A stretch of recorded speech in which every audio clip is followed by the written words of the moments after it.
আসসালামু আলাইকুম সকলকে। প্রিয় সাংবাদিকবৃন্দ,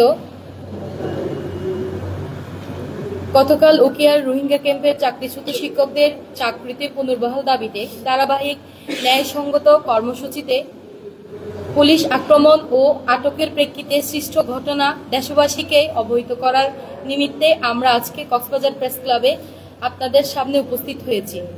শান্তিপূর্ণ কর্মসূচিতে পুলিশের বর্বরোচিত হামলা ও টানা হেফাজতে শারীরিক নিপীড়নের বিস্তারিত তুলে ধরবেন আহত শিক্ষক ও ছাত্র প্রতিনিধিগণ। আপনারা জানেন,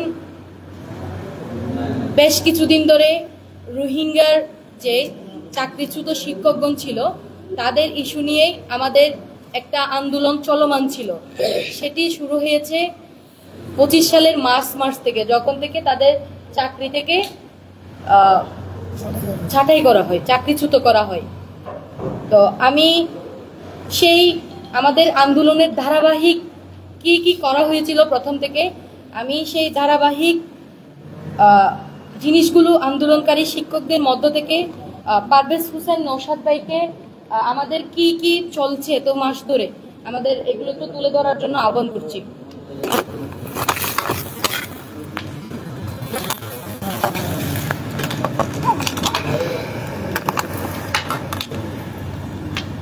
ধন্যবাদ মিডিয়া কর্মী ভাই বোনদেরকে, এবং আমি কৃতজ্ঞতা জানাচ্ছি আমাদের শিক্ষক আন্দোলনের পাশে যারা রয়েছেন, কোটবাজার, উখিয়া, কক্সবাজারবাসীকে সবাইকে আমার অন্তরস্থল থেকে আমি অসংখ্য ধন্যবাদ জানাচ্ছি।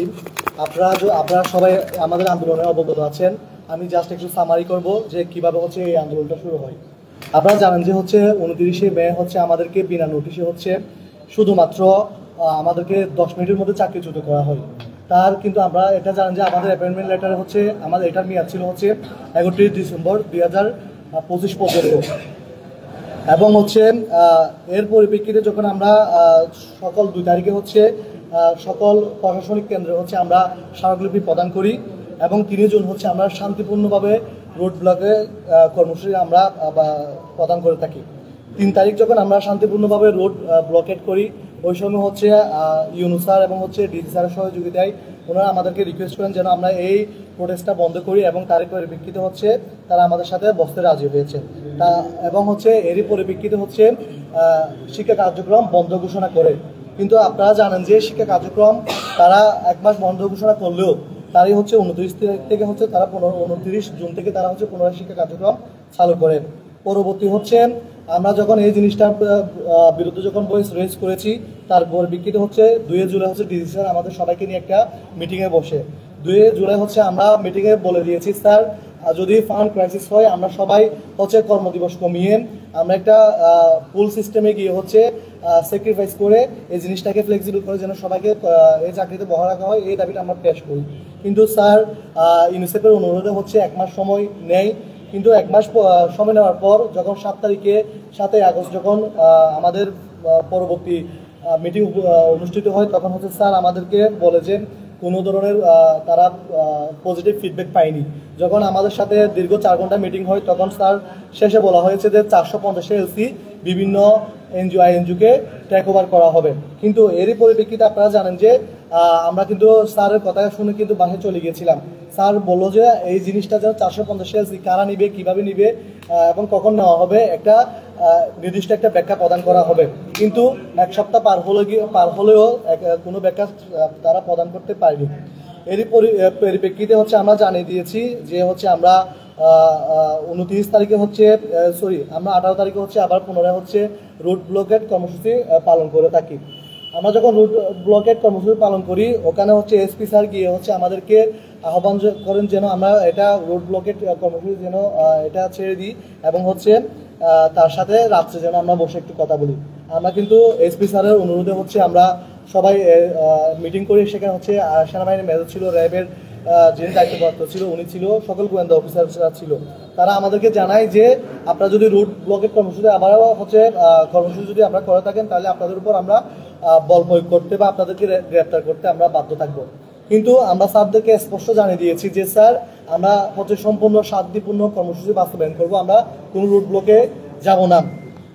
ঠিক হচ্ছে 20 তারিখ সকালে যখন আমরা শান্তিপূর্ণ কর্মসূচি যখন আমরা বাস্তবায়ন করি, তখন হচ্ছে আমাদের দুজন প্রতিনিধি শামীম এবং হচ্ছে সুজনাকে ওসি স্যার হচ্ছে কল দিয়ে ডেকে নিয়ে আসে তাদের সাথে কথা বলার জন্য। কিন্তু তাদের সাথে কথাই না বলে তাদেরকে হচ্ছে যখন কাছে আসে তাদেরকে গার্ড ধাক্কা দিয়ে খুবই অকথ্য ভাষায় তাদেরকে গালিগালাজ করে গাড়িতে উঠে নিয়ে যাওয়া হয়। তার পরিপ্রেক্ষিতে হচ্ছে যখন আমাদের ছাত্র প্রতিনিধি জিনিয়া এবং হচ্ছে নৌশাদ এবং রিয়ান সহ অনেকে ছিল, যখন তারা ভয়েস রেজ করে তাদেরকে হচ্ছে বিভিন্ন ধরনের ট্রেকিংয়ের মাধ্যমে হচ্ছে তাদের টেনে হিস্ট্রে পুলিশের গাড়িতে উঠানো হয়। একে একে হচ্ছে আমাদের 27 জনকে গ্রেপ্তার করা হয়। এবং আপনারা তো সবাই জানেন হচ্ছে ওই দিনের ঘটনা, আমরা শিক্ষকরা যখন হচ্ছে কোথাও জড়ো হতে গিয়েছি তারা বিভিন্নভাবে আমাদেরকে প্রতিহত করেছে। এরই পরিপ্রেক্ষিতে যখন হচ্ছে বিভিন্ন ধরনের উচ্চ পর্যায়ের রাজনীতিবিদ থেকে শুরু করে বিভিন্ন যখন মানুষ তারা ওখানে তার সামনে জড়ো হয়, এক পর্যায়ে একটা হচ্ছে আমাদের 5টা দাবির পরিপ্রেক্ষিতে হচ্ছে আমাদের যাদের গ্রেপ্তার করা হয়েছে তাদেরকে ছেড়ে দিতে তারা হচ্ছে বাধ্য হয়। এবং আমরা জানাতে চাই যে আমাদের এই যে কর্মসূচি এবং চলমান, এরা আপনারা সবাই অবগত। আমরা এটা হচ্ছে যে 20 তারিখে যে হচ্ছে ন্যাক্কারজনক ঘটনা ঘটেছে, আমাদের শিক্ষক প্রতিনিধি থেকে শুরু করে ছাত্র প্রতিনিধি যারা হচ্ছে যাদের শরীরের উপর হচ্ছে লাঠি চার্জ থেকে শুরু করে বর্বর হামলা চালিয়েছে, এই জিনিসটা আমরা হচ্ছে সুষ্ঠু একটা আইনি প্রক্রিয়া চাই। এবং আমাদের যে টিচারদের যাদের হচ্ছে 1200 জনকে হচ্ছে চাকরিচ্যুত করেছে তাদেরকে পুনর্বহাল একটা সুষ্ঠু সমাধান আমরা আশা করতেছি। ধন্যবাদ। আমি এই মুহূর্তে গ্রেপ্তারকৃত পক্ষ থেকে আমাদের উখিয়ার ছাত্র প্রতিনিধি রিয়ান গত আন্দোলনে ছিল না, হসপিটাল থেকে গ্রেপ্তার করা হয়েছে। তার কিভাবে গ্রেপ্তার হয়েছে তার সংক্ষিপ্ত বলতে একটু তুমি উঠো, এখানে আসো, এখানে আসো,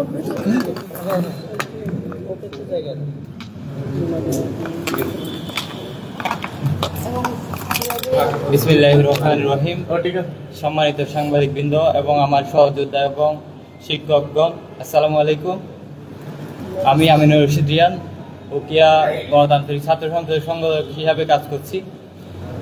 প্রতিদিন নিয়ে আমি যখন রাতে ঘুমাই এবং সকালবেলা ঘুম থেকে উঠি, আমাকে আমার সহযোদ্ধা জিনিয়া সকালে কল করে যে শিক্ষকদের উপর হাসপাতালে ওইখানে পুলিশ বর্বরতা হামলা চালায়। ওইখানে যখন ওইগুলো শুনি, আমি দ্রুত ওইখানে হাসপাতালে গেটে যাওয়ার সাথে সাথে আমি দেখি যে আমার সহযোদ্ধা তারেক ভাই এবং জিনিয়াকে তারা আটক করে নিয়ে যাচ্ছে। তখন আমি জিজ্ঞেস করলাম যে ওদের কেন আটক করা হচ্ছে। তখন আমাকে বলা হয়েছে তোর শুদ্ধ নিয়ে যাবো। আমাকে গাড়িতে তুলে এমনভাবে মারছে, আমাকে বেহুশ করে বলছে। তারপরে নিয়ে যাওয়ার সময় আমাকে বস্তার মতো টানতে হাজতের মধ্যে নিয়ে যায়। ওইখানে আমাকে অজ্ঞান অবস্থায় ফেলে রাখা হয়। তারপর আমার সহযোদ্ধারা যখন আমার তুলে, তখন ওদের মাথায় পিস্তল টেকা হচ্ছে উখিয়া থানার ওসি আরিফ। তখন ওইখান থেকে আবার টানতে নিচে নামে গাড়িতে তুলে আমাকে হাসপাতালে নিয়ে বলে ওইখানেও হামলা চালায়। আমি যখন সাংবাদিকদের ডাকি, তারা আমার মুখ চিপে ধরে আমার পেট এবং সাইডের মধ্যে ঘুষি এবং আমার এখানে চোখের মধ্যে বুটে লাথি মারে। তখন আমি যখন সাংবাদিকদের ডাকতেছি, ওরা আমাকে চেপে ধরে হসপিটাল নিয়ে গিয়ে ডাক্তারের কাছে একটা মিথ্যা রিপোর্ট আনছে যে আমার কোনো কিছু হয় নাই, এমনি অভিনয় করে নিয়ে এগিয়ে করতেছে। এভাবে বলে আমাকে আবার হাজতের মধ্যে ঢুকে রেখেছে। ওইখানে আসার সময় মারতেছে, বেহুশ অবস্থায় মারতেছে। আমার একটু একটু যখন হুঁশ আসতেছিল, ওরা আমাকে এমন ভাবে বলতেছিল যে ও জুলাই আন্দোলনের সাথে সম্পৃক্ত ছিল, ওর ওই হালার কালার কারণে আমাদের এই অবস্থা, এভাবে বলে মারতেছিল আমাকে। এবং যারা ওইখানে যারা নারী কনস্টেবল ছিল, তারা নিজেদের কাপড় চেয়ে আমাদেরকে ফাঁসানোর চেষ্টা করা হয়েছে যে তাদেরকে নাকি আমরা সম্মানহানির চেষ্টা করেছি। এবং তারা যে আমাদেরকে সকাল থেকে হাজতের মধ্যে রাখছে, বিকাল পর্যন্ত এক ফোঁটা পানি শুদ্ধ দেয় নাই। এবং আমাদের শিক্ষক ছাত্র প্রতিনিধি যাদের উপর হাত তুলছে, আমরা এর সুস্থ তদন্ত এবং আইনি বিচার চাই। এবং শিক্ষকদের যে দাবি, তাদের যদি 28 তারিখের মধ্যে যদি পুনর্বহাল না করা হয়, এবং যদি পুনর্বহাল যদি না করে, তাহলে শিক্ষা প্রজেক্ট বন্ধ করতে হবে। যদি না করে আমরা আবার রাজপথে নামবো এবং টানাঘেরা করব। ধন্যবাদ।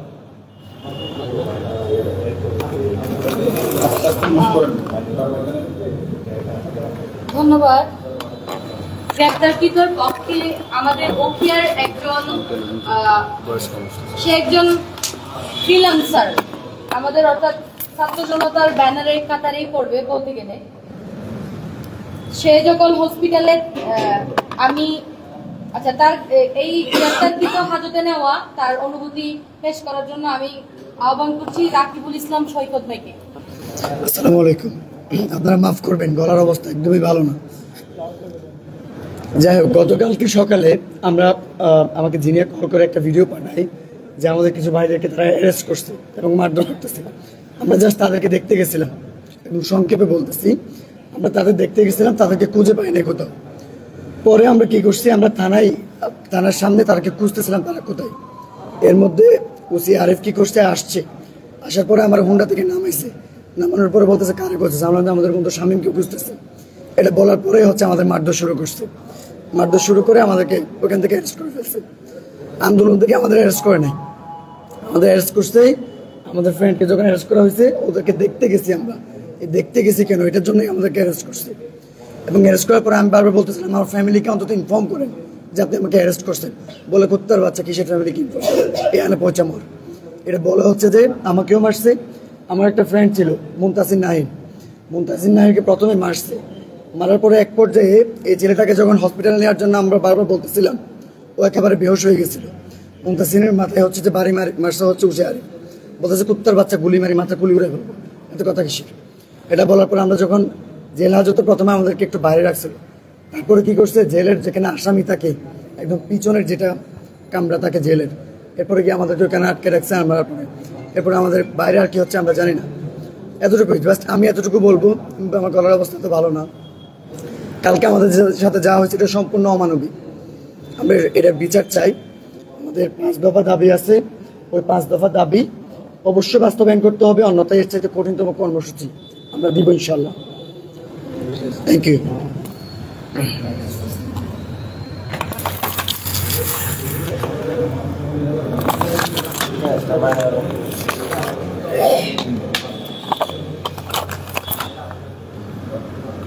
সম্মানিত সাংবাদিকবৃন্দ, আপনারা জানেন গতকাল আমাকে অ্যারেস্ট করার পরেই আমি যেটুকু মনে করি পুরো বাংলাদেশে তারা যেভাবে আমাকে টানা হেঁচড়ে নিয়ে গেছে, পুরো বাংলাদেশের মানুষ সেটা নিয়ে মর্মাহত। সোশ্যাল মিডিয়ায় একটা তুলপাড় উঠেছিল। সেই জিনিসটা ছিল একটাই, আপনি কি ছাত্রলীগ করেন, আপনি ছাত্রলীগ পালেন কেন, একটা টুন ছিল যেটা আমি টোটালি নিতে পারি নাই। বিকজ ছাত্রলীগ বললেই তো আমাদের আলাদা একটা আমাদের কি বলে দীপ্তি সাহস আমাদের বুকে আসে যে তাদের প্রতিহত করার জন্য, কারণ আমরা জুলাইয়ের যোদ্ধা। সেই জায়গা থেকে সেই নিজে আমার যখন ছাত্রলীগ, আপনি কি ছাত্রলীগ, আপনি ছাত্রলীগ পালেন, এইভাবে ট্যাগ দিয়েছিল। আসলে একটা জিনিস, আমাদের জুলাইয়ে আগে অনেকেই ছাত্রলীগ ছিল, পরবর্তী কিন্তু আমাদের জুলাইয়ের সহযোদ্ধা হয়েছে। সেটা আমাদের প্রধান সমন্বয়ক যিনি ছিল শারজিস আলম, ওনাকে উদাহরণ দিলে হয়ে যায়। উনিও এক সময় ছাত্রলীগ ছিল, বিভিন্ন ইস্যুতে পারিবারিক বা সামাজিক বিভিন্ন কারণে কিন্তু আমাদের প্রতিষ্ঠানগত কারণে কিন্তু আমাদের ছাত্রলীগের সাথে অনেকে যুক্ত হতে হয়েছে বাধ্যতামূলক।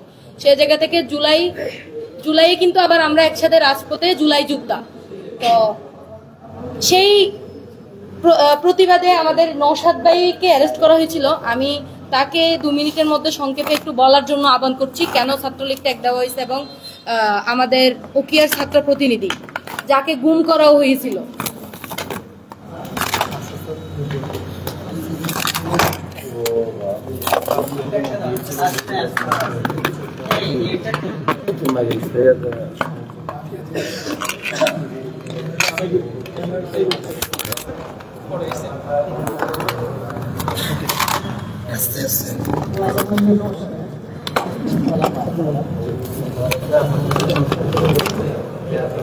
বিসমিল্লাহির রহমানির রহিম।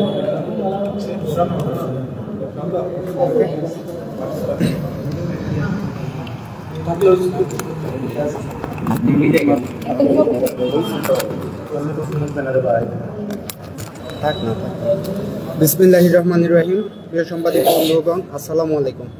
আমি যখন আন্দোলনের খবর পাই সকালে গত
করছে, হুমকিও দিছে রাত্রে আমাকে নাকি তুলে নিয়ে যাবে, আমার গুম করবে। এখন আমি প্রশ্ন করতেছি আপনি আমাকে ছাত্রলীগ ট্যাগটা কিভাবে দিচ্ছেন, কোথা থেকে দিচ্ছেন, প্রমাণস্বরূপ নিয়ে আসেন। আপনি দুইটা ছবির বিনিময়ে আমার ছাত্রলীগ বানাইতে পারবেন না, তাও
জুলাই উপত্যকা আমাদের বাইককে আটক করেছিল, ঠিক তেমনই ভাবে তাদেরকে আটক করা হয়েছে।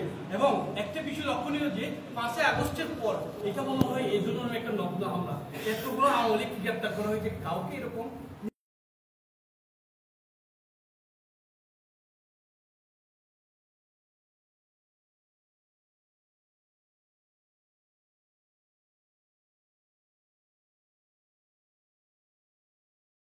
তাদেরকে লাঠিচার্জ এবং তাদেরকে অনেক বেশি হামলা করা হয়েছে, অনেক বেশি তাদেরকে মারধর করা হয়েছে।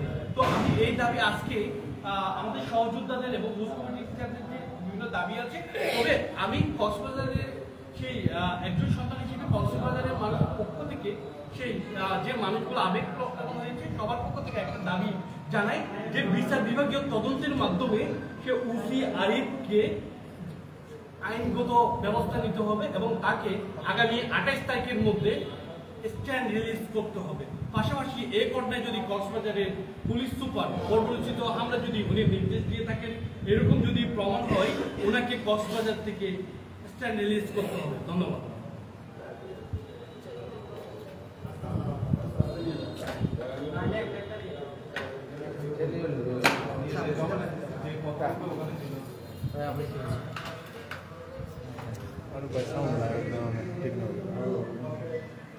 সম্মানিত সাংবাদিকবৃন্দ, আমি আমার ঘটনাটা সংক্ষেপে একটু বলতে চাচ্ছি। আন্দোলন চলমান ছিল প্রথম থেকেই, আমি কিন্তু তাদের পাশে মোটামুটি আমার যেটুক সময় সাবল্যে যাটুক আমি পেরেছি তাদেরকে সঙ্গ দিয়েছি, তাদেরকে বলেছি যে আপনাদের সাথে আমি আছি। সেই জিনিসটা আমি কিন্তু প্রথম থেকেই নিয়ে আসছি। এখন মাঝখান থেকে 1 মাস পরে যখন আন্দোলন হয়, তারা রুট ব্লক করে রুট ব্লক কর্মসূচি দেয়। আমি শুনতে পাই ওখানে আর্মি ঘটনাস্থলে গেছে যে তাদেরকে লাঠিচার্জ করবে। তো আমি যেহেতু তাদের সহযোদ্ধা, আমি কক্সবাজার ছিলাম, আমি বলতেছি তারা যদি লাঠিচার্জ করে থাকে এরকম একটা ন্যায্য আন্দোলনে, আমিও সেই লাঠির বাড়ি খেতে চাই বলে আমি কক্সবাজার থেকে রওনা দিয়ে পরশু দিনের আগের দিন যেদিন রোড ব্লক হয়েছিল আমি গেছি। আমি ঘটনাস্থলে যাওয়ার পর যেমন উসির ষড়যন্ত্র, যেমন দেখি আর্মির কি বলে আমাদের হুমকি দামকি, আমাদের ওকে একটা রেস্টুরেন্টে ঢুকাই ফেলে। আমি মেয়েদেরকে নিয়ে যাই যে আমিও ঢুকতে চাই, তো বলে যে না, ওকে একজনের সাথে কথা বলবো। তখন আমি বলি যে আন্দোলনকারী যারা আছে সবাই ভিতরে ঢুকে ওকে বের করবো, তাইলে আমি ওভাবে আর্মিকে হুমকি দিই। তখন বলে যে আচ্ছা বের হচ্ছে, বলে সুজন ভাই বের হইলো, বলে যে আমি বের হয়ে যাচ্ছি, আপনি যান। ওখানে দেখি যে ওকে এমন ভাবে মানে শাসানো হচ্ছে, তুমি চেয়ার মারছো, যে তুমি মাথা পাটছো আরেকজনের, তোমরা টিচারদের মানে খুব হুমকি দিচ্ছে, তোমাদেরকে না বলছি আন্দোলন এটা বন্ধ করতে, মানে অনেক ভাবে। তখন আমি অনেক বাজেভাবে রিয়েক্ট করেছি, এটা আমি স্বীকার করতেছি। কারণ যখন তার উপর রোড হয়, আমি বলতেছি তো কি হয়েছে, আপনি তো এভাবে আলাদাভাবে এনে তাকে হুমকি দিতে পারেন না, আপনার কোনো কিছু বলা থাকলে আপনি রাজপথে এসে বলেন। এভাবে বলার পর ওই র্যাবের সিইও যিনি ছিল উনি বললো যে আপনি একটু নর্মাল হন, যে আমরা একটু স্বাভাবিকভাবে কথা বলি। তখন আমরা আলোচনা হয়েছে, আমি যে আমরা রুট ছাড়বো না, আমি ওনাদেরকে নিয়ে আবার রাস্তায় চলে আসি এবং রুট ব্লক করি। এরপর এসপি স্যার ওখানে ঘটনাস্থলে যাই। ঘটনাস্থলে যাওয়ার পরে উনি বলে যে আপনারা তো অনেক জায়গা থেকে প্রতারিত হয়েছেন, শেষবারের মতো মনে হয় রুট ব্লকেটটা ছেড়ে দেন, আমরা একটু রাতে বসি যে এটা কি করা যায়। তখন আমরা আমাদের, যদিও ওনার কথায় আমরা সিদ্ধান্ত নেইনি, আমরা মনে করছি যে এনজিওর গাড়িগুলো যেহেতু অন্য পথ থেকে চলে আসছে, আমাদের কর্মসূচিটা চেঞ্জ করা উচিত, যেহেতু আমাদের এনজিওর বিরুদ্ধেই আন্দোলনটা, এখানে আমাদের সাধারণ মানুষজন হয়রানি হচ্ছে। আমরা সেই জায়গা থেকে আমরা কিন্তু প্রচুর সাধারণ মানুষেরও সাপোর্ট পেয়েছি, এজন্য অতক্ষণ আন্দোলনটা চলমান ছিল। সেই জায়গা থেকে আমরা ব্লকেট কর্মসূচি ওই দিনের মতো শেষ করি, পরবর্তী কর্মসূচি ঘোষণা করব বলি।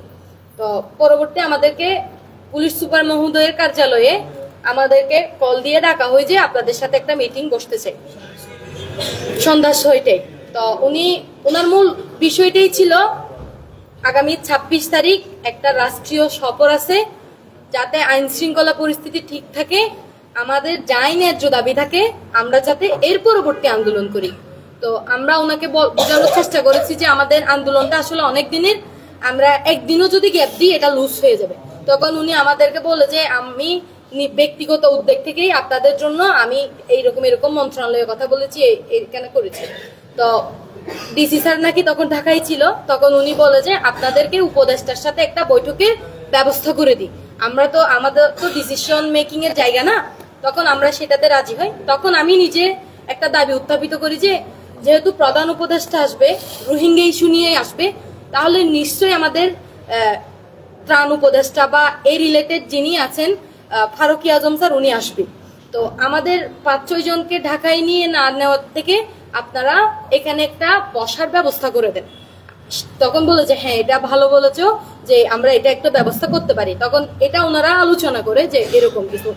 তো তখন আমরা ওনাদেরকে অবহিত করি যে আমাদের সম্মুখ সারিতে 8-10 জন লিডিং এ থাকলেও এখানে 1200-1800 মানুষের চাকরি চলে গেছে। তাহলে প্রায় সবাই কিন্তু এক একটা লিডার, কেউ কার কথা শুনবে এটা আসলে আমরা দায়ভার নিতে পারবো না, কারণ সবারই অধিকার আছে যার অধিকারের কথা বলার মতো। তখন আমরা ওয়াদা দিই যে আমরা ফ্রন্টে যাব না এবং আমরা বোঝানোর চেষ্টা করব যে ওরা যাতে রোড ব্লকে না যায়। আমরা সেইটা বলে আমরা চলে গিয়েছি। পরবর্তী আমরা কোনো টিচারকে মানাইতে পারি নাই। কেন? এই প্রতারক এনজিও গুলো, তাদের কয়টা দোষ আমি একটু সংক্ষেপে বলি। ডিসেম্বরের 31 তারিখ পর্যন্ত তাদের চাকরি থাকার কথা, তারা কোনো ধরনের নোটিশবিহীন 10 মিনিটের মধ্যে তাদেরকে চাকরিচ্যুত করা হয়েছে।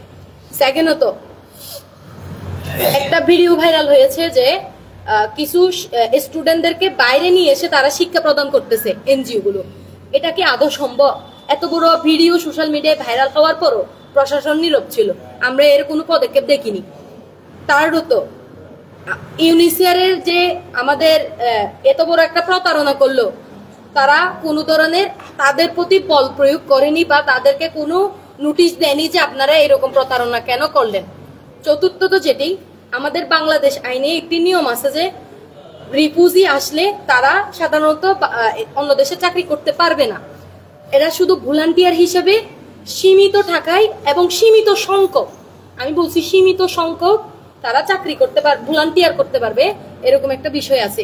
কিন্তু আমরা দেখে যাচ্ছি রোহিঙ্গা আসার পর থেকে তারা কন্টিনিউ প্রত্যেক প্রকল্পে তারা চাকরিজীবী সর্বোচ্চ বেতনে তাদের চাকরি করে যাচ্ছে।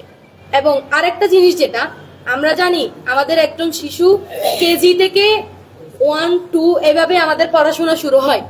এই ইউনিসিয়ার প্রজেক্ট অফ করে তারা স্ট্যান্ডার্ড গ্রেড 3 থেকে নাকি পড়াশোনা চালাবে। আমার প্রশ্ন, আপনারা যে মানুষ সর্বর্ণ বা জানবে না তাদেরকে কি আপনি আম কাঁঠাল শিখাবেন? তাহলে ওই যে একটু ইয়ং হইলো বা একটু বড় হলেও ওই সন্তানগুলোকে নিয়ে কি আপনি সন্ত্রাসী ট্রেনিং দিচ্ছেন বা আমাদের এই উকিয়া কক্সবাজার এলাকাকে দখল করার ট্রেনিং দিচ্ছেন? আমাদের মনে অনেক সন্দেহ জাগবে, কারণ আপনি বিনা নোটিশে আমাদের সেই চাকরিজীবীদেরকে আলাদা করে ফেলছেন। আচ্ছা, আমরা আন্দোলনের বিশ্লেষণ করলাম, কেন আমরা আন্দোলন করছি। এটা আমার সাথে যেটা হয়েছে, আসলে আমি যেহেতু ছাত্র প্রতিনিধি, আমার সাথে নিশ্চয়ই এসপির পরিচয় আছে, আমার সাথে নিশ্চয়ই উসির পরিচয় আছে, আমার সাথে তাদের বিভিন্ন মিটিং এ দেখা হয়, কথা হয়, স্বাভাবিকভাবে তার সাথে আমাদের বিভিন্ন যোগাযোগ স্বাভাবিক ছিল।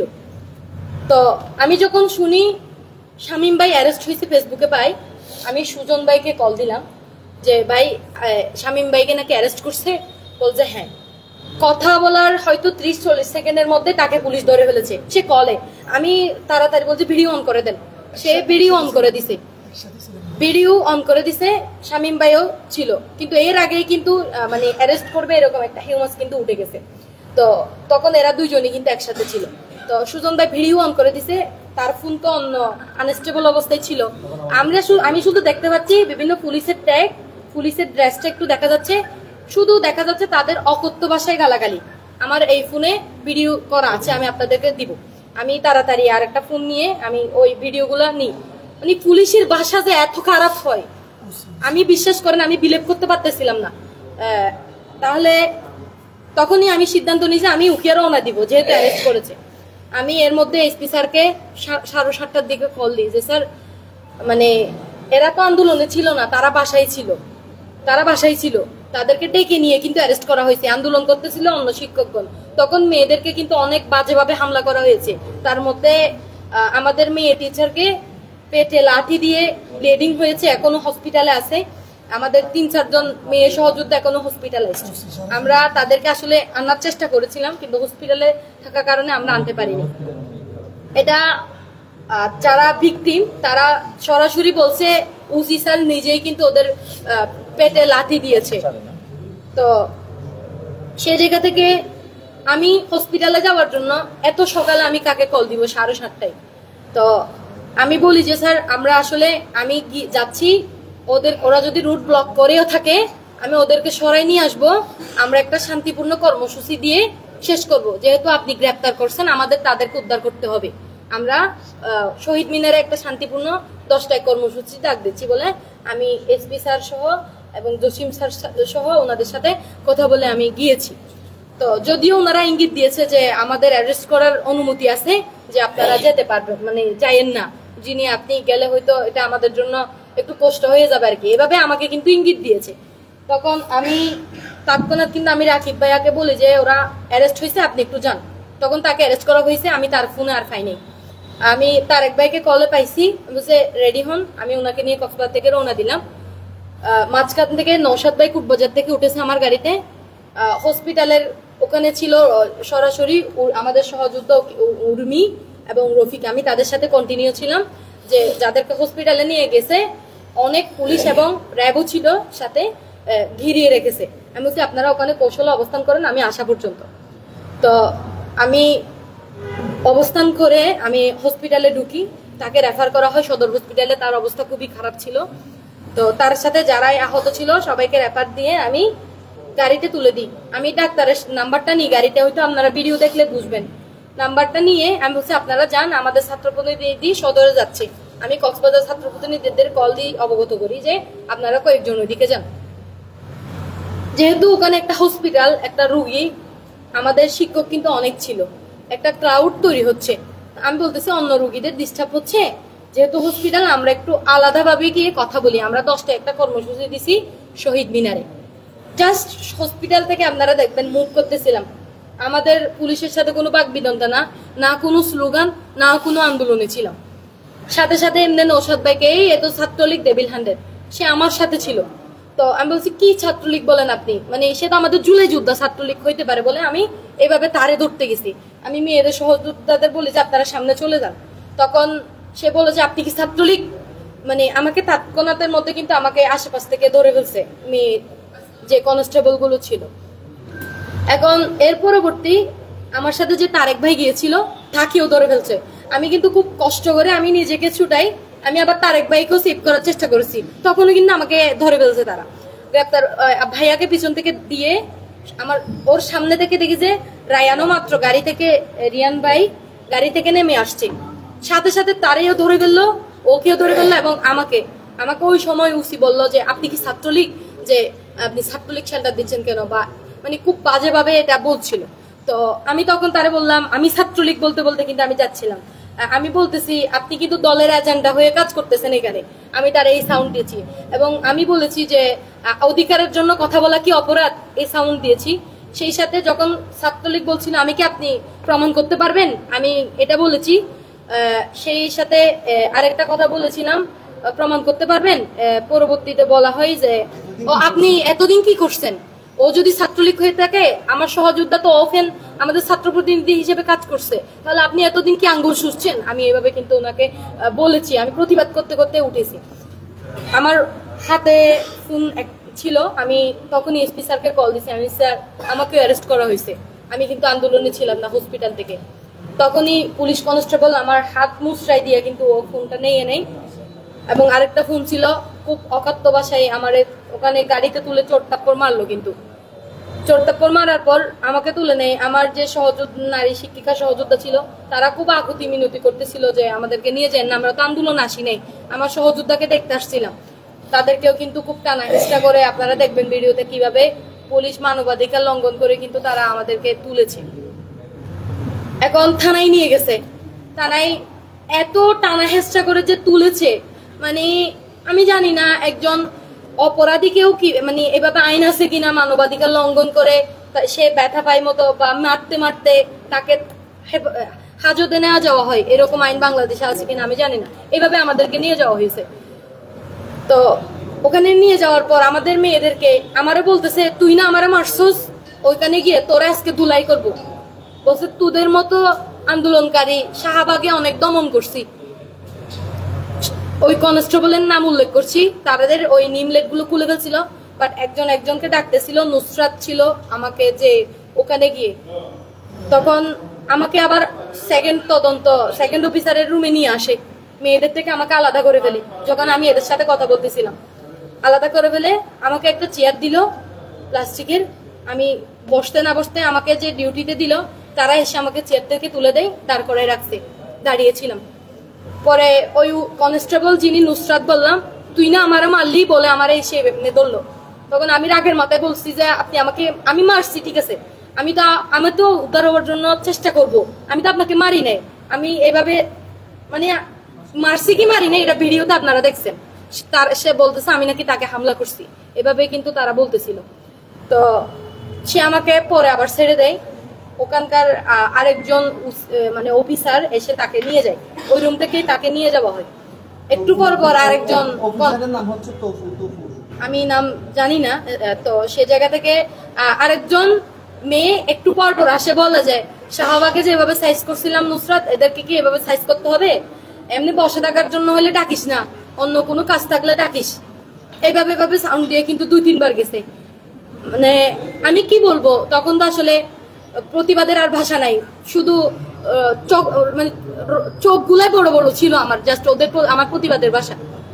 উসি তার মধ্যে আমি দেখতেছি এদেরকে শালার কুত্তার বাচ্চা, তোদেরকে দেখে নিব, এদেরকে কথা বলতেছে কেন, তো এভাবে বলে শামীম ভাই দুজনদেরকে আলাদা নিয়ে গেছে, ওদেরকে পানিও খেতে দিবি না, এভাবে সাউন্ড গুলো আমি যা শুনতেছিলাম।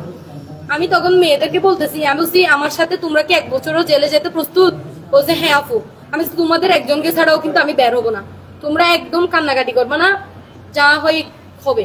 আমি শামীম ভাইদেরকে ডাক দিচ্ছি, আমি বলতেছি আপনারা একটা বিপ্লব ঘটাই ফেলেন। তখন এরা মুক্তির মন্দির গান বড় বড় করে অনেক স্লোগান দিতেছিল তারা একসাথে। তখন এদের দুজনকে মারতে মারতে আলাদা করে ফেলে অন্য রুমে নিয়ে যায় শিক্ষক প্রতিনিধিদের। তো আমি বলতেছি শামীম ভাই আপনারা ওখানে 2 জন হলেও একা নয়, আমি আছি এখানে, আমি একা, আমি একজন একা, আপনারা কিন্তু 2 জন আছেন। আমি ডাক মারি কিন্তু এগুলো বলতেছিলাম। তখন আমাদের মুখ চিপে ধরে খুব বাজে ভাবে, মানে ছেলেদের সাথে বললো যেভাবে, আমি আসলে যেহেতু আমি লং করতেছি কেন, যা ঘটেছে তা বলতেছি, এটার জন্য আমরা লং করতেছি। তো নারীরা কিন্তু আলাদা, যেটুক জানতে পারলাম তাদেরকেও খুব অকাত্য ভাষায়, আমাদের উর্মি ছিল তাকেও কিন্তু অনেক মারধর করা হয়েছে। তো এবং বাইরে আমাদের অনেক সাংবাদিক ভাইদেরকে মেরেছে, খুব বাজে অবস্থা হয়েছে, আপনারা দেখেছেন। সেই সাথে আমাদের জনসাধারণ একদম ময়লার নালায় ফেলে দিয়েছে। আমাদের বাক্সাসের শামীম ফরহাদ সহ আরো অনেকে পড়ে গেছিল। এবং আমাদের খালিদ ভাই যখন, ভাই ওদেরকে মাইরেন না, আমাদের একটা সমাধান তো হচ্ছে যখন রাজনৈতিক নেতৃবৃন্দ গুলো ওখানে ঢুকে, আপনারা এইভাবে হামলা চালাইয়েন না বলে ভাইয়া যখন দৌড়ে যায় তাকে 3-4 জন পুলিশ গিয়ে কিন্তু মেরেছে, আপনারা এগুলো ভিডিওতে দেখেছেন। তো আমি এই জিনিসগুলো একটু ভাইয়াকে ক্লিয়ার করার জন্য অনুরোধ করতেছি।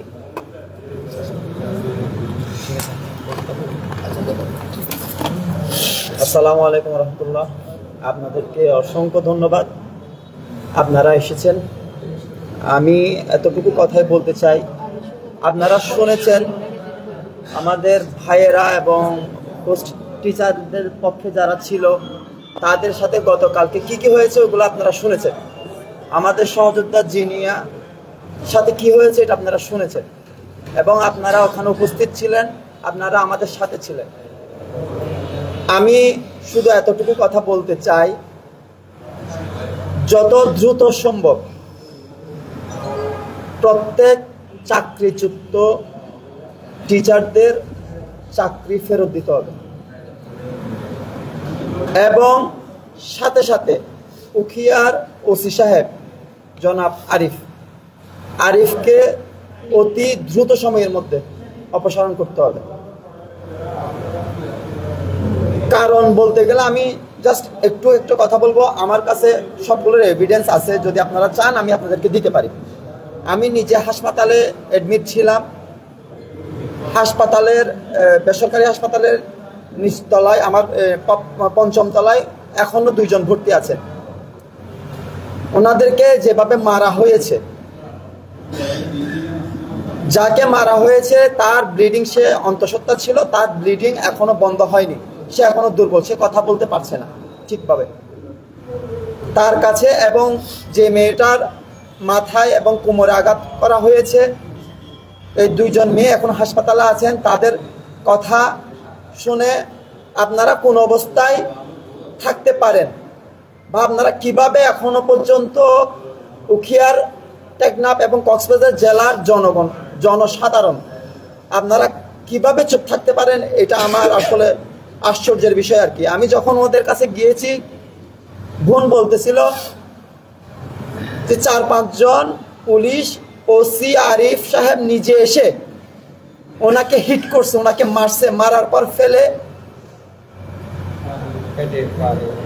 পেটে, তার পেটের মধ্যে পা দিয়ে, 2 জন পা দিয়ে তার পেটের মধ্যে পেট মারাইছে, পা দিয়ে খুব জোরে জোরে মারছে। মারার পরে বলে মোবাইল দেমাগি, সরি ফর মাই ল্যাঙ্গুয়েজ, খুব খারাপভাবে কথাগুলো বলেছে। এগুলো আসলে এভাবে বলাটাও উচিত হচ্ছে না আমার, যে আপনারা নিজেরাই দেখেছেন। আমি বলতে চাই, এখানে আমাদের অতিরিক্ত পুলিশ সুপার সাকিব ভাই এবং জসিম ভাই ছিলেন, হয়তো ওনারা না থাকলে, এই 2 জন পুলিশ অফিসার যদি না থাকতো, হয়তো ঘটনা আরো বিশ্রী হইতে পারত, আরো খারাপের দিকে যাইতে পারতো। ওনারা যথেষ্ট পরিমাণ আমাদেরকে 2 জন আমাদেরকে যথেষ্ট পরিমাণ সাহায্য করছেন। কিন্তু আমি বলবো আপনাদেরকে, আমি বলবো এবং এসপি সাহেবকে বলবো, আপনার যদি এখানে আপনার অনুমতি ছাড়া এখানে কিছুই হয় নাই, আপনি এবং উখিয়া থানার ওসি অতি দ্রুত যদি ওনাদেরকে প্রত্যাহার করা না হয়, তাইলে কক্সবাজারের আপামর জনতা যেভাবে 5 তারিখ নেমে আসছিল, আমি বলছি, আবার বলছি, 5 তারিখের মতো আপনারা আর একটা দিন দেখেন না। আপনারা দেখেছেন আমাকে কিভাবে আহত করা হয়েছে। আমি আমার কথা বলতে চাচ্ছি না, আমাকে একবার না, আমি যতক্ষণ আমার নিঃশ্বাস থাকবে ততক্ষণ আমি কক্সবাজারের প্রত্যেকটা মানুষের জন্য আমি লড়ে যাব। আমি চাই আমার কক্সবাজার শুধু বাংলাদেশের মধ্যে না, পুরো বিশ্বের মধ্যে একটা রোল মডেল হোক, আমার কক্সবাজারের উন্নয়ন হোক, আমি সব দিক দিয়ে এটা চাই। কিন্তু আমার কক্সবাজারের স্বৈরাচারের মতো পুলিশ পেটোয়া বাহিনী আমি চাই না। আমরা আপনাদের সাহায্য করেছি, আপনাদেরকে গতকালকে আপনারা বলেছেন, আমরা বিক্ষুব্ধ জনতাকে আমরা সামলিয়েছি। এখন আমি চাইবো আপনাদের কাছে, দয়া করে এসপি এবং উখিয়ার ওসিকে দ্রুত অপসারণ করুন। আপনাদের কাছে আপনারা এভিডেন্সগুলো সাংবাদিক ভাইদেরকে বলবো আমাদের কাছে আছে, বা ওনারা হাসপাতালের 5 তলায় 504 নাম্বার, মেবি 504 নাম্বার রুমে ওনারা অ্যাডমিন আছে। আপনারা গিয়ে ওনাদের সঙ্গে দয়া করে ওনাদের কথাগুলো সামনে নিয়ে আসুন। আমরা আলহামদুলিল্লাহ আমরা সুস্থ হয়েছে, আমি মোটামুটি আলহামদুলিল্লাহ আল্লাহ আমাকে সুস্থতা দান করেছে। আমি চাইবো আপনারা ওনাদের কথাগুলো সামনে নিয়ে আসেন, এবং আপনাদের জন্য অনেক অনেক দোয়া থাকবে, ভালোবাসা। আর এটাও বলতে চাচ্ছি, গতকালকে যেটা আমার ভুলে বলা হয়নি, এটা হচ্ছে যেভাবে সাংবাদিক ভাইদেরকে মেরে ড্রেনের মধ্যে ফেলছে, এটা তো ভাই জুলাই আন্দোলনে হয় নাই, আওয়ামী লীগ সরকার তো এভাবে ফেলে নাই। কিভাবে সম্ভব একজন সাংবাদিক ভাইকে মেরে ড্রেনের মধ্যে ফেলে আবার ওখানে মারবে? ভাই আমি তো ঠিক থাকতে পারি নাই, আমি তো দেখে তো দৌড়াই গেছি। এখন আমি আপনাদের কাছে, আমি কক্সবাজারের জনগণের কাছে আমি বিচার দিলাম, আপনারাই বিবেচনা করুন আপনারা কি করবেন, এবং সাংবাদিক ভাইয়েরা আপনারাই এটার মুখোশ উন্মোচন করুন। ধন্যবাদ সবাইকে। প্রশ্ন আছে, আপনি তো 3 ঘন্টা ধরে পুলিশের সাথে কথা বলছিলেন, জি, পুলিশ আপনাকে ছিলেন, জি। এরপর যখন আপনি পুলিশের লাঠি থেকে বাঁচতে গেলেন আপনাদের সহযোগিতাদের, তখন আপনার উপর যে মার হয়েছে, অনেকে বলছে এটা আপনার উপর ইচ্ছে করে খুব চেড়েছে, আপনার কি মনে হয়? আসলে আমি সবাই খারাপ না, সব দলের লোক যেমন খারাপ না, সব পুলিশ বাহিনী খারাপ না, সব আইন শৃঙ্খলা বাহিনীর মানুষ খারাপ না, এটা আমি বলবো। হয়তো ওরা আমাকে চিনে নাই, আমি এইটা বলতে চাচ্ছি, হয়তো ওরা আমাকে চিনে না, হয়তো ভুলবশত করছে। বেশিরভাগই বলছে না ভাই ওরা আপনাকে জানছে, কারণ আমাকে চেনার কথা। আমি দীর্ঘ 3 ঘন্টা ধরে আমি ওইখানে ছিলাম, এবং ছাত্র প্রতিনিধিদেরকে ওনাদের কথা মতো ওনারা মাইক থানার দিকে দিয়েছিল, ওইটা মুভ করাইতে, এবং প্রত্যেকটা মুহূর্তে আমি থানার ভিতরে যাচ্ছি এবং বের হচ্ছি।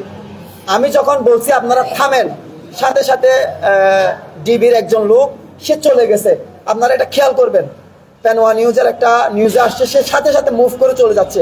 আর 2 জন কিন্তু সরাসরি পিছন থেকে ব্যাগে এসে, এখান থেকে একটা তথ্য আমি আপনাদেরকে দেই, এটা সত্য কিনা আপনারা যাচাই করবেন। সে ছিল হয়তো ওসির বডিগার্ড, সে নিজে এসে আমাকে বারবার হিট করছে, সে নিজে এসে হিট করছে। আসলে আমি আমারটা চিন্তা করতেছি না, যে সাংবাদিক ভাইগুলা আহত হয়েছে। আমি চাইবো ওনাদেরকে, আমরা ইনভাইট করেছিলাম, হয়তো বিভিন্ন ওনাদের পেশার কারণে ওনারা আসতে পারে নাই। আপনারা দয়া করে ওনাদের কথাগুলো সামনে নিয়ে আসেন। ওনাদেরকে নালার মধ্যে যে 2 জন সাংবাদিক ভাইদেরকে মারা হয়েছে, এগুলো এভাবে হয় না। জুলাই আন্দোলন দেখছি আমি জুলাই আন্দোলনের প্রত্যেকটা আমি ছেলেদেরকে আমার নিজ হাতে আমি সেভ করছি 18 তারিখ রাত্রে। আমি এভাবে দেখি নাই সাংবাদিকরা ওনাদের মতো খবর উপস্থাপন করতেছিল, ওনাদের উপর কোনো হামলা হয়েছে আমি দেখি নাই, আমি নিজের চোখে দেখছি ওনাদের উপর কোনো হামলা হয় নাই। কিন্তু এই উখিয়ার ওসি আরিফ সাহেব কিভাবে পারে ওনার পেটোয়া বাহিনী দিয়ে এভাবে আক্রমণ করতে, কিভাবে এটা সম্ভব? ধন্যবাদ। ধন্যবাদ সাংবাদিক ভাই বৃন্দ, আপনারা এতক্ষণ শুনছিলেন আমাদের খালিদ ভাইয়ের উপর ঘটে যাওয়া বিষয়গুলো।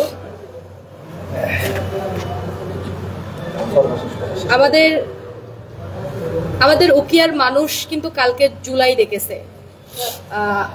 আসলেই মানে কালকে একটা জুলাই প্রেক্ষাপট হয়েছিল, যে আমি যখন রুমের হেফাজতে ছিলাম, বাইরের এত স্লোগান, বিশ্বাস করেন আমার এক বিন্দু চোখের পানি ঝরে নাই, এক বিন্দু আমি ভয় পাই নাই। মানে আমি জানতাম জনতা দ্বারা কি করতে পারে। তো এবং আমরা বের হওয়ার পর জনতারা আমাদের উপর খুব জারিয়েছে, কেন এই উসির পদত্যাগ ছাড়া কেন বের হলাম। কিন্তু আমরা আইনের প্রতি শ্রদ্ধা রাখছি, কেন আগামী 26 তারিখ একটা রাষ্ট্রীয় সফর আছে। এটার কারণে আমরা কোন উচ্ছৃঙ্খল কিছু বা আমাদের দাবি নিয়ে আর নামতে চাইনি। যেটা যেভাবে হয়েছে সেইভাবে ধামাচাপা দিয়ে আমরা সেই কষ্টগুলো 26 তারিখ পর্যন্ত কন্ট্রোল আনার চেষ্টা করেছি। কিন্তু আমাদের যে 5 দফার দাবি এখন পেশ করবে, এই 5 দফার দাবি যদি আগামী 28 তারিখের মধ্যে বাস্তবায়ন না হয়, কক্সবাজার জেলায় আবার একটি জুলাই ঘটতে যাচ্ছে। আমি অনুরোধ করব আমাদের যিনি প্রথম থেকেই আমাদের প্রথম গ্রেপ্তারকৃত গতকালকে, এবং শিক্ষক সমন্বয়কারী, শিক্ষকদের যে চাকরি চলে গেছে সেটির সমন্বয়কারী আমাদের শামীম ভাইকে আমি দফাগুলো বলার জন্য অনুরোধ করি।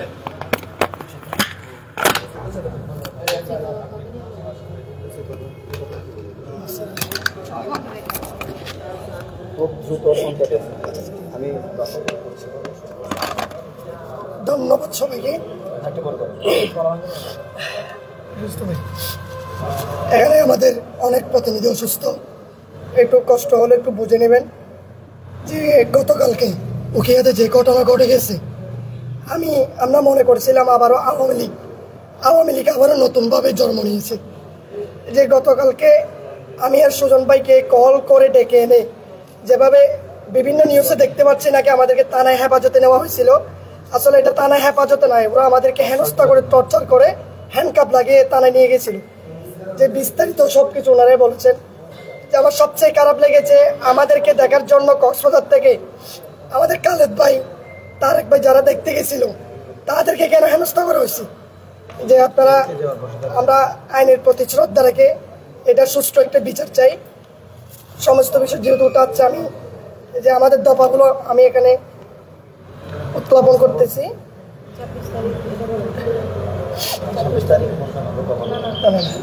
এখন আমাদেরকে আরেকটা প্রশ্ন হচ্ছে, সব জায়গায় বলা হচ্ছে রাষ্ট্রীয় সফর আসার কারণে আমাদেরকে এভাবে প্রেশার ক্রিয়েট করা হচ্ছে বা আইনত ব্যবস্থা নেওয়া হয়েছে। আমার একটাই দুঃখ, সেটা হচ্ছে রোহিঙ্গা এবং স্থানীয় যে একটা ইস্যু তৈরি হয়েছে বিগত 1 বছর ধরে, রাষ্ট্রীয় সফরে যারা আসতেছেন আগে এটা সমাধান করা উচিত ছিল। সমাধান না করে কেন এখানে রাষ্ট্রীয় সফর আসতেছে? এটা কিন্তু মন্ত্রণালয় একটা ইন্টারন্যাশনাল একটা ইস্যু। আপনারা আগে এটা সমাধান করতেন, তারপর এখানে সফর আসতেন, এটা কিন্তু ভালো হইতো। সমাধান না করার আগে কেন সফর আসতেছেন? যে আমি আমার দাবিগুলো ইয়ে করতেছি যে গতকালকে পুলিশকৃত আহতদের চিকিৎসা সেবা নিশ্চিত করতে হবে। দ্বিতীয়ত হচ্ছে মানবাধিকার লঙ্ঘনকারী সকল পুলিশ অফিসারকে আইনের আওতায় নিয়ে আসতে হবে আগামী 28 তারিখের মধ্যে।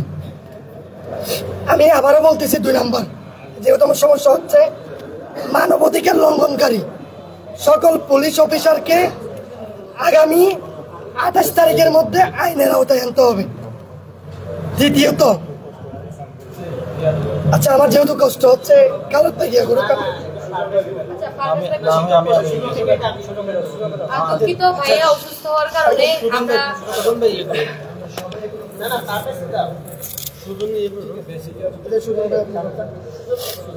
ধন্যবাদ।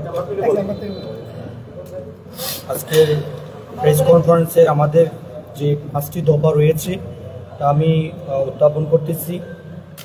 প্রথমত হচ্ছে গতকালকের পুলিশ কর্তৃক আহতদের যে চিকিৎসা সেবা নিশ্চিত করতে হবে। দ্বিতীয়ত, মানবাধিকার লঙ্ঘনকারী সকল পুলিশ অফিসারকে আইনের আওতায় নিয়ে আসতে হবে, যা 28 তারিখের মধ্যে ফলবৎ থাকবে। এবং 3 নম্বর, এই বর্বরোচিত হামলাকারীর নির্দেশদাতা যারা রয়েছেন, জেলা পুলিশ সুপার থেকে শুরু করে এবং মুসলিম মহোদয় পর্যন্ত যারা রয়েছেন, তাদের প্রত্যাহার নিশ্চিত করতে হবে আগামী 28 তারিখের মধ্য দিয়ে। 4 নম্বর, চলমান পোস্ট টিচার নিয়ে প্রতারণাকারী সকল আইএনজিও বিরুদ্ধে আইনত ব্যবস্থা নিতে হবে এবং 28 তারিখের মধ্যে তার সমাধান দিতে হবে। যদি না পারে তাহলে সকল কার্যক্রম অনির্দিষ্টকালের জন্য বন্ধ ঘোষণা করা হবে। আমাদের 5ম দফা হচ্ছে আগামী 28 তারিখের মধ্যেই উপদেষ্টা এবং সংশ্লিষ্ট মন্ত্রণালয়ে সাক্ষাতের ব্যবস্থা গ্রহণ করতে হবে। ধন্যবাদ।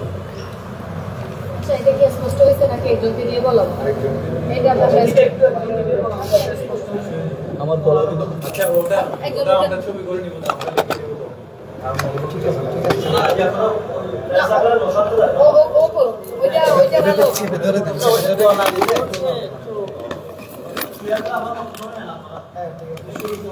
এখানে মাঝখানে বসাই দিয়ে একজন উঠেন আপনারা।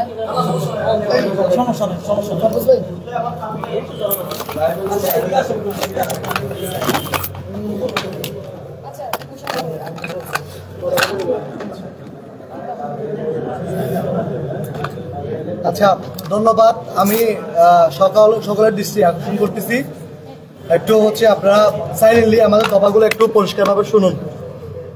আমরা হচ্ছে যে আমাদের যে বর্বরচিত আমাদের উপর যে হামলাটা হয়েছে এরই পরিপ্রেক্ষিতে হচ্ছে আমরা পাঁচটি দফা হচ্ছে এখানে আমরা পেশ করতে যাচ্ছি। 1 নম্বর দফা, গতকালকের পুলিশ কর্তৃক যে সবাই আহত হয়েছে সে আহতদের হচ্ছে চিকিৎসা সেবা নিশ্চিত করতে হবে। 2 নম্বর, মানবাধিকার লঙ্ঘনকারী সকল পুলিশ অফিসারকে এবং যারা কনস্টেবল যারা আমাদের ভাইয়ের উপর গায়ে হাত তুলেছে সবাইকে আইনের আওতায় আনতে হবে এবং সেটা হচ্ছে 28 তারিখের মধ্যে আনতে হবে। 3 নম্বর, এই বর্বরচিত হামলাকারী যিনি নির্দেশ দিয়েছেন এবং যারা বাস্তবায়ন করেছেন ওসি এবং হচ্ছে এসপি দুজনকে হচ্ছে প্রত্যাহার নিশ্চিত করতে হবে এবং সেটা হচ্ছে 28 তারিখের মধ্যে, নাইলে হচ্ছে আমরা কঠিনতম কর্মসূচি দিতে বাধ্য থাকিব। 4 নম্বর, চলমান হুস টিচারদের দিয়ে প্রতারণাকারী সকল এনজিওর বিরুদ্ধে সরকারের ব্যবস্থা নিতে হবে এবং সেটা হচ্ছে 28 তারিখের মধ্যে নিতে হবে। যদি না হয়, যদি 28 তারিখের মধ্যে সমাধান না আসে তাহলে হচ্ছে শিক্ষা কার্যক্রম বন্ধ ঘোষণা করা হবে। এবং 5 নম্বর, আগামী 28 তারিখের মধ্যে উপদেষ্টা এবং সংশ্লিষ্ট মন্ত্রণালয়ের মধ্যে আমাদের শিক্ষক প্রতিনিধিদেরকে নিয়ে একটা সাক্ষাতের ব্যবস্থা করে দিতে হবে। এটি হচ্ছে আমাদের 5টি দফা। এই 5টি দফা হচ্ছে আমি সাংবাদিক ভাইদের অনুরোধ করব আপনারা সুন্দরভাবে এটি প্রচার করবেন, কারণ এই 5টি দফা হচ্ছে আমাদের বেঁচে থাকার এবং লড়াইয়ের হচ্ছে মূল দফা। ধন্যবাদ সবাইকে।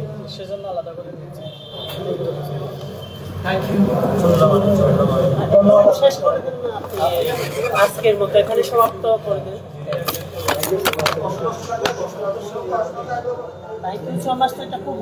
সম্মানিত সাংবাদিকবৃন্দ, আপনারা কষ্ট করে এসেছেন, যদিও আমাদের অনেক সহযোদ্ধার অবস্থা দেখতেছেন, ঠিক মতো কথাও বলতে পারতেছে না।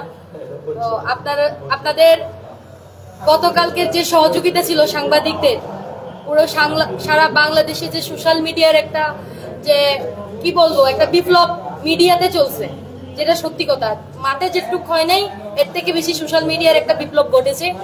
এজন্য আমি বিশেষ করে সাংবাদিক ভাইদেরকে কৃতজ্ঞতা প্রকাশ করছি। তো আজকে আমাদের এই প্রেস ব্রিফিং এর জন্য ধন্যবাদ জ্ঞাপন করছি। যদি আপনাদের কোনো প্রশ্ন থাকে জানতে পারেন।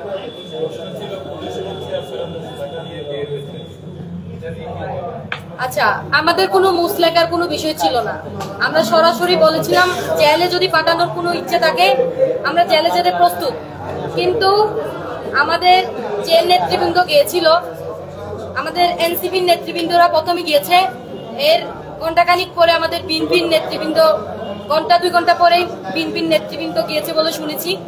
তো ওনারা ওখানে 5টি দফা দিয়েছিল। প্রথম দফা ছিল বিনা অনুমতিতে আমাদেরকে খালাস করে দিবে বা আমাদেরকে হেফাজত থেকে মানে বের করে দিবে এরকম। তো আমাদেরকে বুঝিয়ে পেয়েছে বলে আমাদের যারা নেতৃবৃন্দ ছিল তারা সাইন করেছে, আমরা কোনো ধরনের সাইন বা আমরা কোনো ধরনের কিছু। বিষয়টা হচ্ছে কি, ওনারা জাস্ট আমাদের নামগুলো ওই যে 27 জন অ্যারেস্ট হয়েছিল ওনাদের নামগুলা নিয়ে ওনারা তাদেরকে বুঝিয়ে পেয়েছি বলে ওনারা ছেড়ে দিয়েছে, এখানে জিম্মানামা দিয়ে ছেড়ে দিয়েছে। এখানে কেউ সিগনেচার বলতে এখানে যারা ছিল ওনাদের কোনো স্বাক্ষর ছিল না, এখানে স্বাক্ষর ছিল এনসিপির প্রতিনিধি এবং পরবর্তীতে যে আপনার বিএনপি এবং জামাতের যে প্রতিনিধি গিয়েছেন ওনাদের স্বাক্ষর ছিল। শুধু শিক্ষকদের যে চাকরি যে পুনর্বহালের দাবি সেটা ছাড়া কি কোনো সুযোগের যে 30% চাকরির কথা বলা হচ্ছিল শুরু থেকে আপনারা কতটুকু আমি কিন্তু বলেছি এটা এখন শিক্ষক আন্দোলনের সীমাবদ্ধ নেই, এটা যেহেতু একটা হামলার মাধ্যমে ভিন্ন দিকে তারা রূপান্তর করেছে এবং এখানে স্থানীয়রা গিয়ে কিন্তু তাদের ছেলে মেয়েদেরকে বের করেছে বলা যায় বিভিন্ন রাজনৈতিক নেতৃবৃন্দদের সহায়তায়। তো সেই জায়গা থেকে আমরা অবশ্যই এটা নিশ্চিত করে ছাড়বো ইনশাল্লাহ। একটা বিষয় এখনো ক্লিয়ার না যে কালকে আপনারা সকলে কোন জায়গায় আন্দোলন করেছিলেন এবং পুলিশ দাবি করছে আপনারা সেখানে সড়ক অবরোধ করেছেন এবং এই জায়গায় আপনারা কোনো বিবৃতি আপনাদের পক্ষ থেকে আমরা পাইনি। আপনারা একটু ক্লিয়ার করবেন কোনো সড়ক অবরোধ করেছেন কিনা, কক্সবাজার টেকনাফ সড়ক অথবা পয়েন্টে ছিলেন এবং আন্দোলনটা কোনো সহিংসতা ছিল কিনা বা গতকালকে যেটুক ছিল যে ইউনিসেফের গাড়ি আটকানোর, তাদের একটা ইউনিসেফের গাড়ি আটকানোর একটা কর্মসূচি, তাও ক্যাম্পের ওখানে ছিল। ক্যাম্পের মুখে মুখে তারা সেই প্রতারক এনজিও গুলোকে ঢুকতে দিবে না, এরকম একটা কর্মসূচি ছিল। কিন্তু তারা কর্মসূচি অবস্থান করার আগে কিন্তু তাদের উপর হামলা করা হয়েছে। আর আমাদেরকে যেখান থেকে অ্যারেস্ট করা হয়েছে আসলে ওখানে একটা হসপিটাল ছিল, আর আমরা মানে হসপিটালে গিয়ে কেন আন্দোলন করবো, ওখানে তো কোনো আন্দোলনই ছিল না সত্যিকার অর্থে। এমনি আমাদেরকে হসপিটাল থেকে কিন্তু অ্যারেস্ট করা হয়েছে। আপনাদের কোনো প্রশ্ন আছে? আমি সর্বশেষ একটা প্রশ্ন করতে চাই, আমি জানি না এই উত্তরটা এসেছে কিনা, শুধুমাত্র একটাই প্রশ্ন, সেটা হলো ওসি অপসারণের কোনো দাবি কি আপনাদের এই আন্দোলনে? আমরা অবশ্যই দিয়েছি, আমরা বলে দিয়েছি শুধু ওসি না, আমরা চাচ্ছি উচিত নির্দেশদাতা, ওসির নির্দেশদাতা, তদন্ত অফিসার এবং কক্সবাজারের এসপি, আমরা ওনাদের সুষ্ঠু তদন্ত চাচ্ছি ওনাদের ব্যাপারে। এবং 28 তারিখের মধ্যে প্রত্যাহার ঘোষণা করা হয়েছে অলরেডি। আমাদের সকলকে ধন্যবাদ।